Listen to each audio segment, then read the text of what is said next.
hold of unless you have some fantastic creep spread. So Taeja can definitely still win this third map, but to be honest, soO is looking incredible despite the score being 1-1. Oh, yeah. And speaking of which, down here in the bottom left, a player that I am sure is wowing everyone in the world right now. It is SKT1 soO.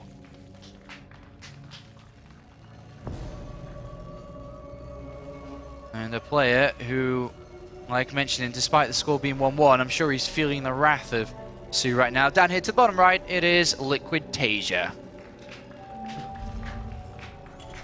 Now, I want to point something out, Apollo. soO was actually a StarCraft 1 pro gamer. And back in StarCraft 1, SK Telecom was known for having a really weak Zerg line, and soO was part of that.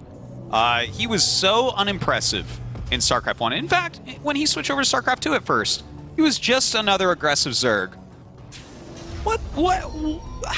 How did he get this good? I have no idea how this, like, he has transformed. He, like... Endless hours of practice, Autosis. I guess something clicked in this guy's head, and he became the best Zerg of all time in StarCraft 2. Like, this is...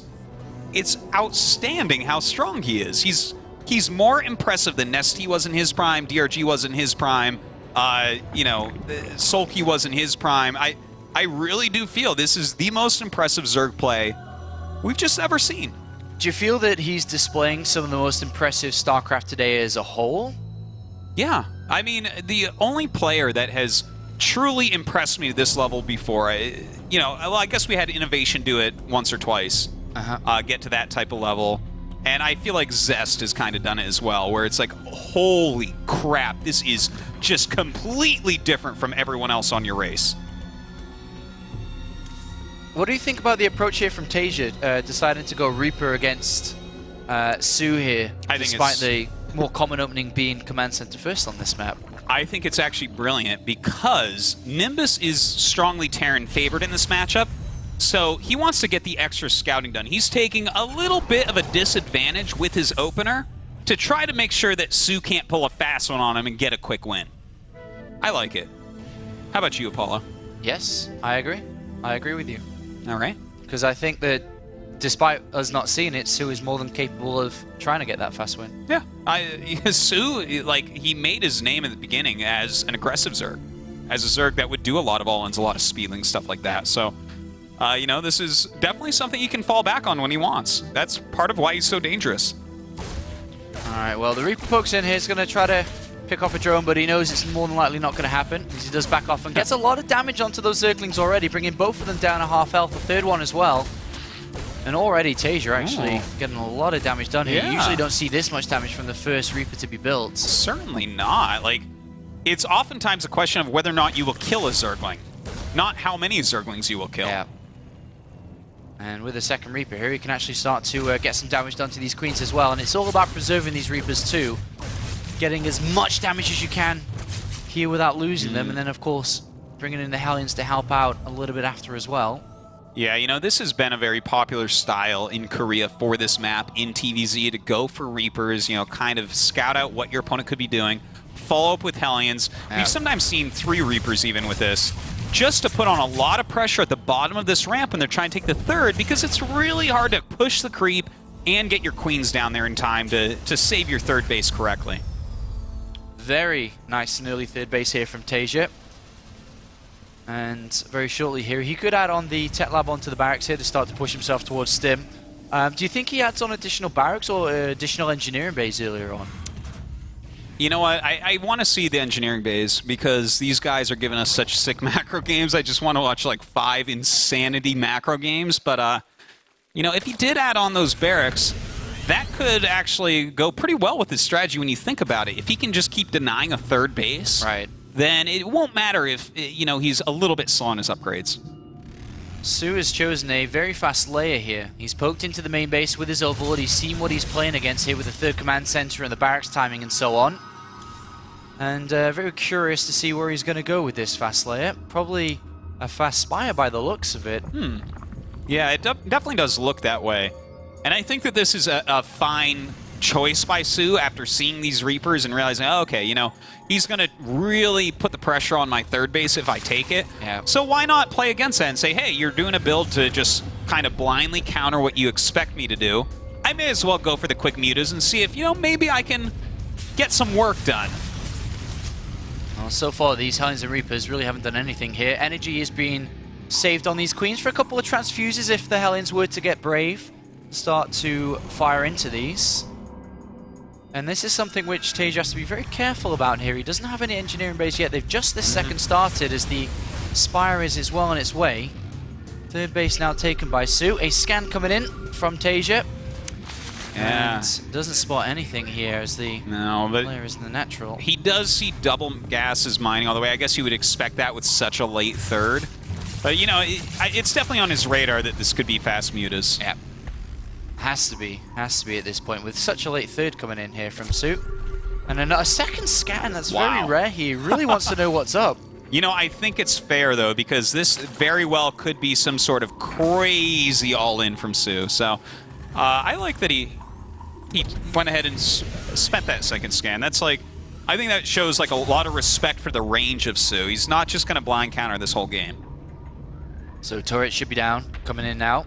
No problem. And Mulis are going to obviously be built anyway at this point. They're going to be good to push these Hellions and Reapers back. And Taeja will take his third. Upgrade advantage does slightly go to Taeja because of the way that soO has played this.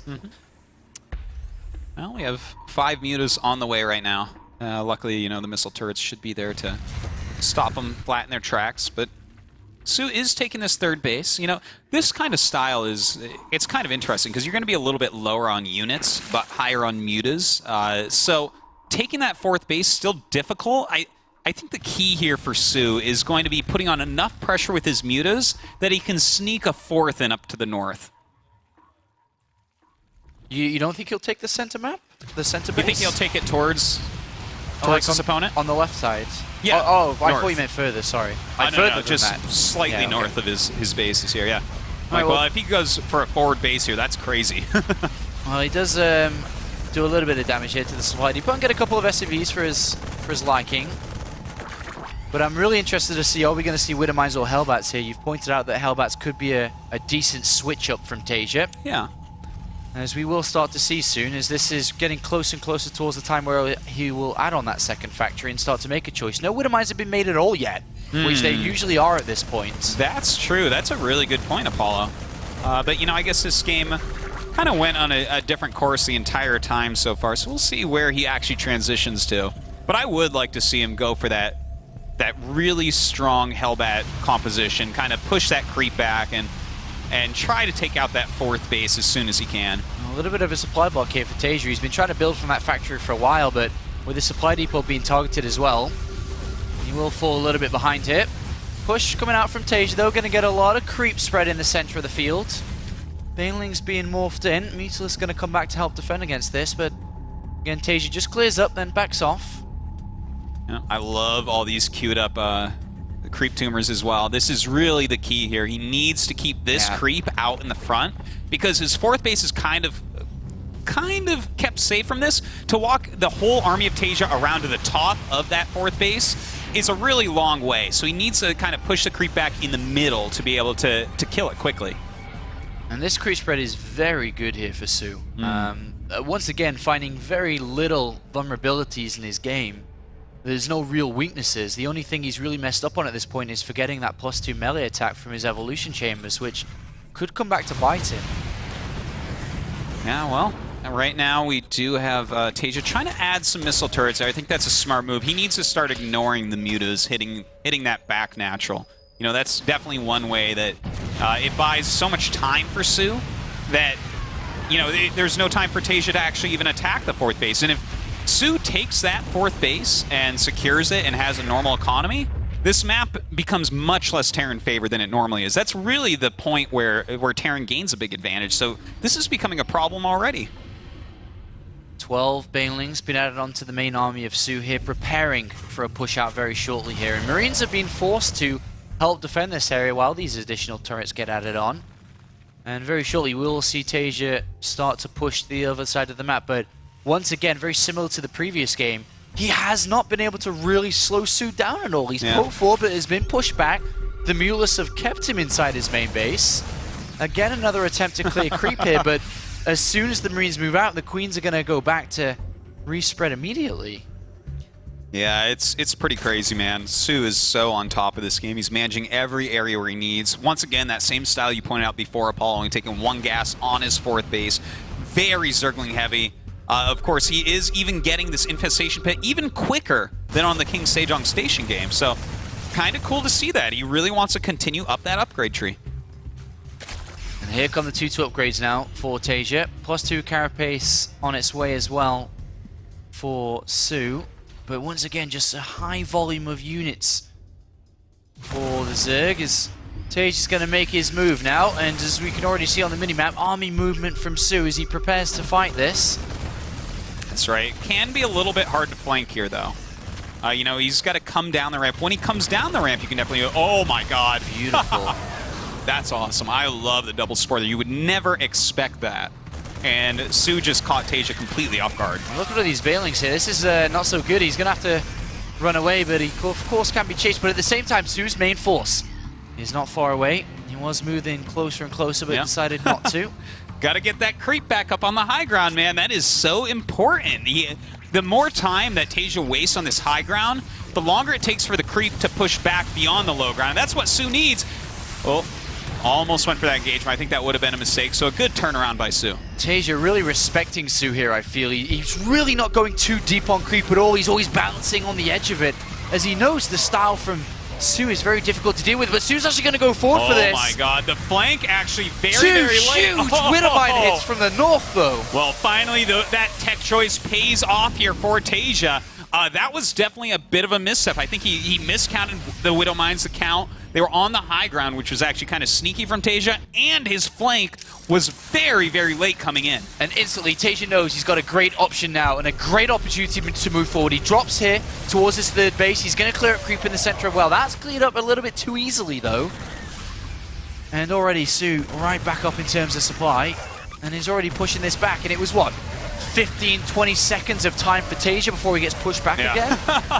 You know, that was the right timing for him to do that, too. But it looks like he's actually kind of holding on here. The very cost-efficient area against no Banelings. And in fact, it looks like he wants to expand up here. Wow, incredibly ballsy move here from Taeja to try to take this expansion on the edge of creep, as we can see. That is a brave base, no doubt about it. In fact, even making a planetary, there's no retreating from that location, Apollo. That's where he's going to have to hold all his reinforcements and really launch his attacks from here. He's almost surrendering the center of the field here with so much creep.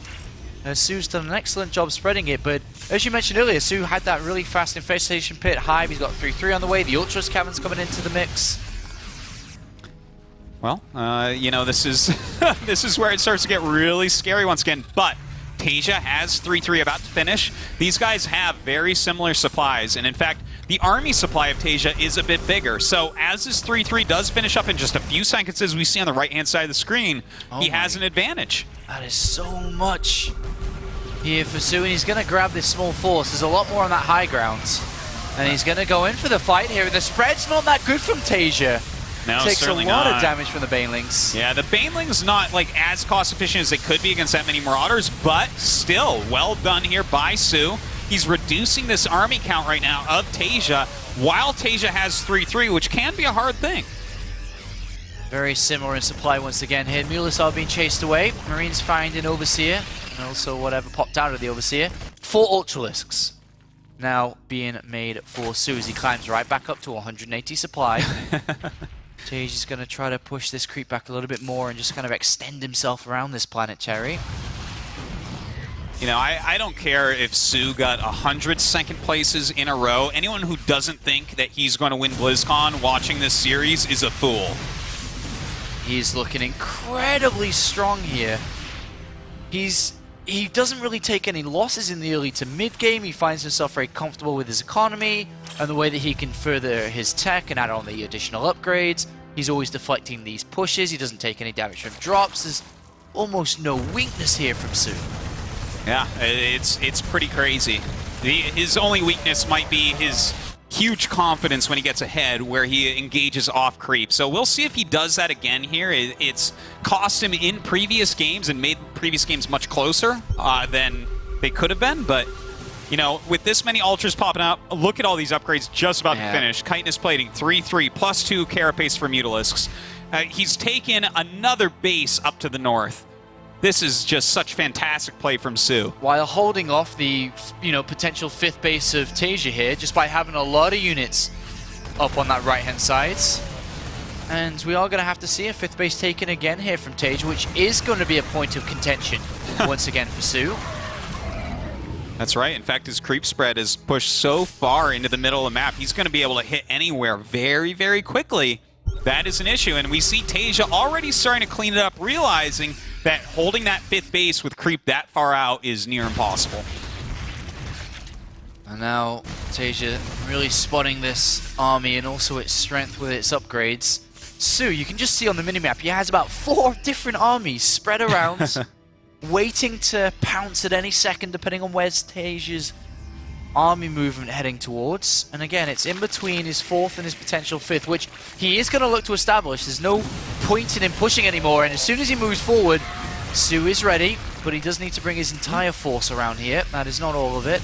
Yeah, still a very scary force from Taeja here. Let's not forget, he does have 3/3. He is maxed out. His army supply is higher because of less workers and mules mining for him.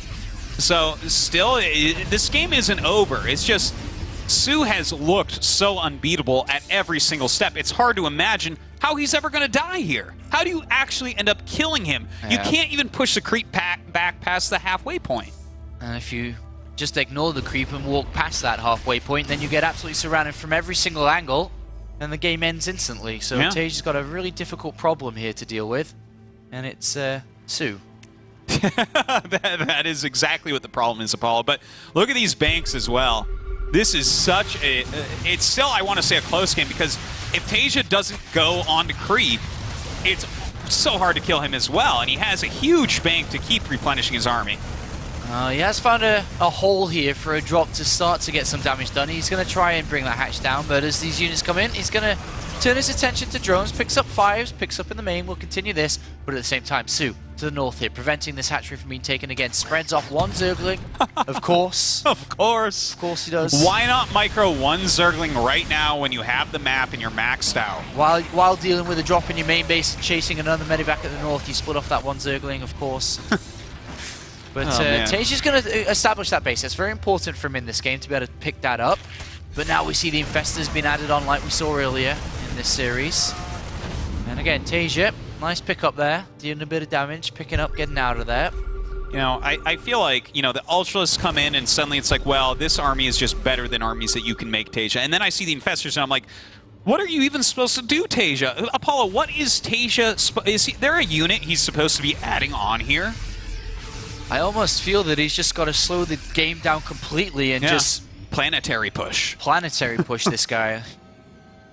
Further expansions to the northeast and slowly clear creep, which he is starting to do, by the way. He is slowly starting to get rid of it. And then maybe he can take a favorable engagement or hope that soO takes a bad one. I almost feel like he has a better chance with soO taking a bad one than him taking a good one. It has to be soO's fault, I feel like. Well, we're about to see if that is going to happen right here, because soO's going to come in from 2 sides. Taeja backs off, he's stimming his units, but there is so much here. And the Fungals are going to start to come in as the Infestors get closer and closer. Does he actually have Fungal energy here? We haven't seen a single Fungal, despite how far up these Infestors have gotten. I think maybe he mistimed Pathogen Glands or something. Not a single spell cast by those Infestors, and Taeja holds on very well. Yeah, there's the first one that comes in, but a little bit too late there. Yeah. Equal trades off for both players. Still very similar in terms of army supply. A massive bank here for soO, and he's going to charge up again, morph in a couple more units, add on a couple more Infestors and Ultralists, then go again. Now, notice how Taeja is actually adding on a lot of command centers here. Yeah. He has got to use a lot of planetaries, and in fact, it's pretty smart if he adds on more orbitals as well for mules. He's got to get his SCV count down a little bit to make a higher army supply to go with these planetaries, because the armies that soO is fielding right now just demolish his armies. Between Fungal and Ultras and Lings and Banes, unless you're standing near planetaries, you're not going to win in a straight-up fight when the Fungal goes down. An additional set of starports coming in here for Taeja. Not sure if they're going to be for Ravens or just safety precautions in case randomly Broodlords came into the game. Yeah.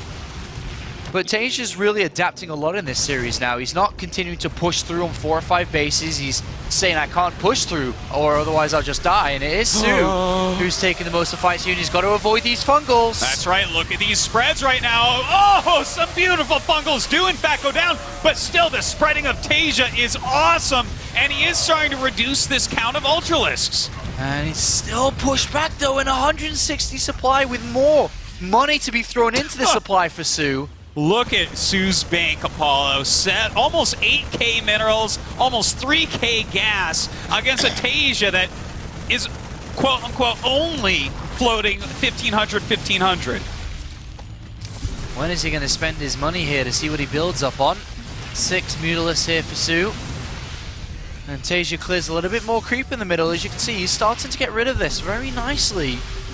And he did manage to pick up a hatchery to the top left, so any little attack, any little structure units he can pick off is very good for him. Again, equal supplies by both players. This is really neck and neck, and the fact that Taeja's making it neck and neck in this type of situation is amazing. Oh, a beautiful run in and snipe on 3 queens and an infester. Great move there by Taeja. Looks like he's starting to try to use this center a bit more, push his creep back a bit more as well. And yeah, he's actually just checking for Greater Spire. I guess that is why he added those star ports. You know, he is making some extra medevacs as he did lose some, but he's got to be careful about switches into Broodlords, because Broodlords against such a Marauder-heavy force that he's making right now would be devastating. This series is shaping up to be the best one of the day here. Yeah, no doubt about that. Neither of them can kill each other, and it's just a relentless set of attacks that neither of them can break through to the opponent. And as we approach just past here the 30-minute mark, the game extends on, and Taeja, for the first time, going to move forward here. He splits brilliantly. Oh, that Widow Mine hit just huge. So many Banelings taken out, and Taeja takes a great fight right there. And 11 Ultralisks on the way, but they have to be built. There's an opportunity here for Taeja to break through a little bit. He clears a lot of this creep. He's edging forward. Remember, these Ultras are going to be coming from different angles here, which makes it a lot easier for Taeja to pick them off before they join together as one. That's right, but Ultras take a huge build time, Apollo, so he is picking off as much as he can in the meantime. Now, does he stay or does he go? Because if he stays, this army could be wiped out. A beautiful, beautiful movement forward here by Taeja, and also an equally good movement back here just as the Ultralisk and additional units start to come into the field, and he moves back off the creep and takes another good set of fights there. Oh my, Apollo, I need a jacket because I am getting the sickest nerd chills during this game. Apollo, these moves, they are insanity. Taeja pushing soO back in this game where soO looked unbeatable. Remember that bank I said? soO's bank is almost completely gone, but he has all these Ultras right now pushing forward against this giant Marauder force, and he doesn't have a single infestor to lock them down. He can't trap the Marauders here. They're just going to continue to stem backwards here with good kiting. Taeja should be able to win this fight here. Mutalisks are not the unit you want to be using in these type of fights. And as we can see, with the last couple of Marauders, when they go down, oh my Taeja God. stands strong, and both of them so similar in supply yet again. Oh, this is just madness. Now, Taeja does have this base up at the north, still mining well. soO has a lot of base as well, but his gas is very, very low, so he's going to have to remax on mostly Zerglings here, which could be an issue. Is not the best unit to build right now, No, Autosis. it is not Apollo. But you know what? He is squeezing in some Ultras. He is squeezing in some Banelings as well. So we'll see what types of engagements he can get going forward. But so far, so good. Oh, this is a huge hit up here. Yeah, and he's going to bring down these turrets, and Taeja trying to keep that one turret alive for as long as possible, and he will. Wow. He does lose 5 SCVs, but he does keep that alive. That was a very important base to keep alive there for Taeja. And look at them climbing up again in terms of their supply, back to 160. They're just sitting at the same supply. This is just such a ridiculous match we're watching right now. Guys, get out there. Tell your friends what's going on. If they don't like StarCraft 2, they shouldn't even be your friend at this point. This game is just out of control. This is seriously some of the best Terran versus Zerg we've seen in a very long time here. 2 of the world's best players here. Taeja just, you know, a multiple champion this year, 3 trophies, 11 trophies in his career. soO, of course, the Silver Surfer, 5 second places in the last year and a half. And again, another fight's going to take place here. Taeja not really wanting to take that one, will boost up and get out of there. Very well done on that boost, by the way. You know, this army is actually not that good, but oh, that's a very nice fungal. And in fact, his Lings and Banes starting to get in here, do some damage. Yeah, it's a pretty good fight here, but a set of Marines from the north come in from behind. Yeah, And again, soO is backed off, and both of them still similar in supply yet again after another fight's taken place. This is just madness, Apollo. I never thought coming in today that our most epic games would all be on Nimbus, but so far they certainly have been. Both these guys just depleting their entire banks, their supplies within 20 supply at every moment in this game. And look at this, they're at exactly the same supply right now. How is this occurring? How are they so evenly matched here? And the biggest problem here, Autosis, for soO, I think, is the lack of gas here. He's really missing these infestors in this army composition. Yeah. The lack of gas is just brutal. You know, maybe he spent a little bit too much on ultras or something like that. It's, you know, and now just running out 2 ultras and mostly Lings is getting what tough. a drop this is. Ooh, indeed. That is a fantastic drop. And his Mutalisk count is almost nil, right? So to even deal with this, he has to send a huge force up here. And, well, I guess he has a few Mutas, never mind, but still. Oh, he loses the hatchery. It's a great pick off there from Taeja, who's further in his expansion still to the top right of this map. Huge amount of damage done. A really fantastic play here from Taeja. And soO at this point is actually the one that's being attacked. He's not really able to do a whole lot. Is soO going to move forward here for another attack? His army's very close here to Taeja's. Picks off a couple of units, then backs off. I think he's probably wanting to build up that infestor energy a little bit more. But I think one of the best things about this game here is that soO looked so dominant in Game 1 and Game 2, and it looked like we were going to see soO dominate the rest of the series, but Taeja knocked it up a couple of levels. Yeah, he really did, man. This game has been so wild. Now, let's remember this is like a kind of Terran-favored map, but the reasons for which it's Terran-favored didn't really apply. So soO's made it an even match, and wait a second, though, we actually do have a huge engagement once again. So many Speedlings running around trying to flank right now. The Mutalisk coming in as well, but I don't know if he has enough to stop this, and in fact, he has to run away, not dealing nearly enough damage to Taeja's army. Way too many Marines and Marauders there, and lack of infestors again. The Widow Mines dealing a lot of damage to the units that were running around trying to flank this army. And again, Taeja with another opportunity while soO is currently weak. Attempts to drop to the top left-hand side. That's get shut down, but he's going to try and break this hatchery. One of the lifelines of soO here, as both players running low on resources now. They fully mine up their sides of this map. And a good position here for Taeja, kind of baiting soO down. Can you save this base, soO? I don't know about that. The Widow Mine's getting some decent connections. The Ultra is going to fall very quickly. A great spread by Taeja once again. Oh, and he has cool, mules down onto soO here. A great fight, a great bait onto the low ground area, and Taeja is looking like he's going to be able to pick up this third game. And with breaking, that breaks the economy of soO. That cuts down his income, it cuts down his unit production. And Taeja, remarkable game here. Both players remarkable games, but it looks like Taeja's the one that's edging through. Oh man, it's just crazy. And the fact that Taeja manor-muled right there, where they both still have a ton of bases, that really shows a lot about who Taeja is. I can't believe he did that. I would never, ever expect a manor-mule in a game that has been this close the entire time. Absolutely unbelievable game here. This is definitely one for the history books, this one to remember. As soO has a look around, he's like, oh god, he's got expansions everywhere. Yeah, it's pretty rough, man. We'll see if he can get something done here. Now, Widow Mine drop. Oh, I like that. Very nice. Has to get some detection up there. Messing with his mining quite a bit. soO's supply, so low, though. Like, yeah, he just GG's. GG.